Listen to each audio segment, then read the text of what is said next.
Hello বন্ধুরা, সবাই কেমন আছো? ভালো আছো তো? আজকের আমি আবারও চলে এসেছি তোমাদের সামনে অনেক দিন পর নতুন একটি প্রশ্নের উত্তর নিয়ে। বন্ধুরা, যারা 2024 six semester political science honours নিয়ে পড়ছো, তাদের জন্য এই চ্যানেলের অনেক অনেক ভিডিও দেওয়া হয়েছিল প্রশ্ন উত্তরের।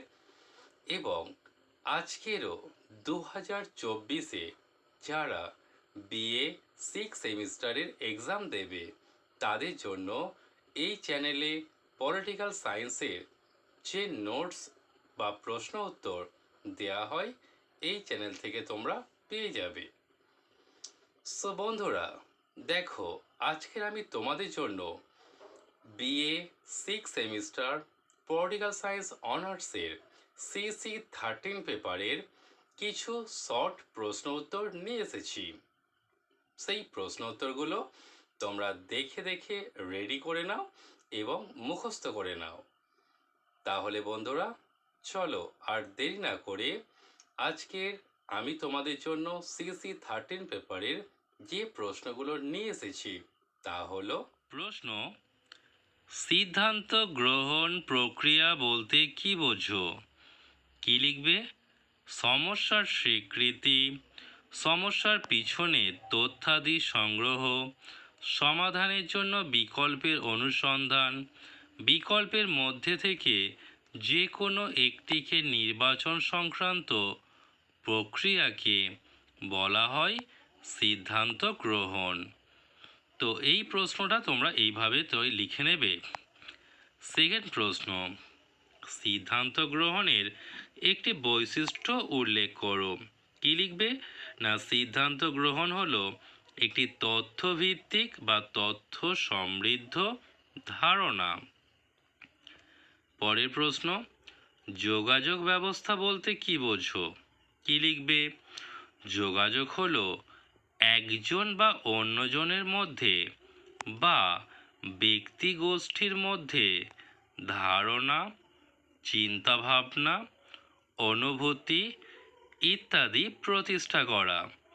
ইহা একটি বোঝাপড়ার ফলে ঘটনা, চিন্তাভাবনা, তথ্য ও আবেগের বিনিময়।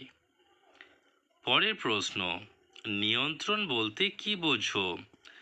হেনরি ফিয়লের মতে নিয়ন্ত্রণ হলো প্রণীত পরিকল্পনা, প্রদত্ত নির্দেশাবলী এবং প্রতিষ্ঠিত নীতিমালার আলোকে কার্যাবলী সম্পাদিত হচ্ছে কিনা তা পরীক্ষা করা। পরের প্রশ্ন: জননীতি বলতে কি বোঝো? কি লিখবে? জনপ্রশাসকগণ উদ্দেশ্যকে কার্যকর করে তোলার জন্য যে কৌশল বা পদক্ষেপ গ্রহণ করেন তাহাই হলো জননীতি। জননীতি রূপায়ণের দুটি মডেল উল্লেখ করো। অর্থাৎ আমাদের পরের প্রশ্ন তাহলে কি হলো? জননীতি রূপায়ণের দুটি মডেল। একটা কি বলবে? জননীতি রূপায়ণের দুটি মডেল হলো নাম্বার 1 প্রশাসনিক যুক্তিসিদ্ধতা মডেল এবং নাম্বার 2 ব্যবস্থাপক মডেল। পরের প্রশ্ন: নয়া জনপ্রশাসন কি? কি লিখবে?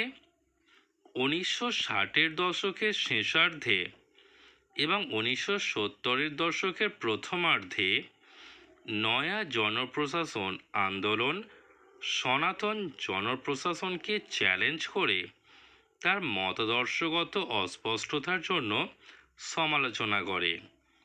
ভিয়েতনাম যুদ্ধ ও মার্কিন যুক্তরাষ্ট্রের অভ্যন্তরে ব্যাপক সামাজিক অসন্তোষের পটভূমিতে এর উদ্ভব ঘটে।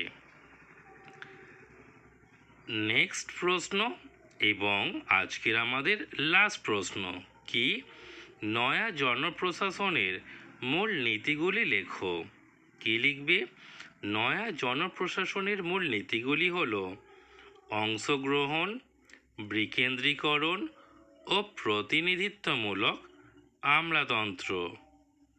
তো বন্ধুরা, এই ছিল আমার আজকের BA 6 semester political science honours নিয়ে যারা পড়ছো 2024-এ এক্সাম, তাদের জন্য এই কিছু শর্ট প্রশ্ন উত্তর দিয়ে দেওয়া হলো। বন্ধুরা, আমার এই চ্যানেলটি যদি তোমাদের ভালো লেগে থাকে, যদি তোমাদের উপকারে আসে, তাহলে একটা লাইক করে দিও, শেয়ার করে দিও আর একটা সাবস্ক্রাইব করে দিও, যাতে আগামী পর্বের ভিডিওগুলো থেকে খুব তাড়াতাড়ি তোমরা এই রকম শর্ট প্রশ্ন উত্তর এবং ব্রড প্রশ্ন উত্তরগুলো পেয়ে যেতে পারো। সো বন্ধুরা, আজকের ক্লাস এই পর্যন্ত।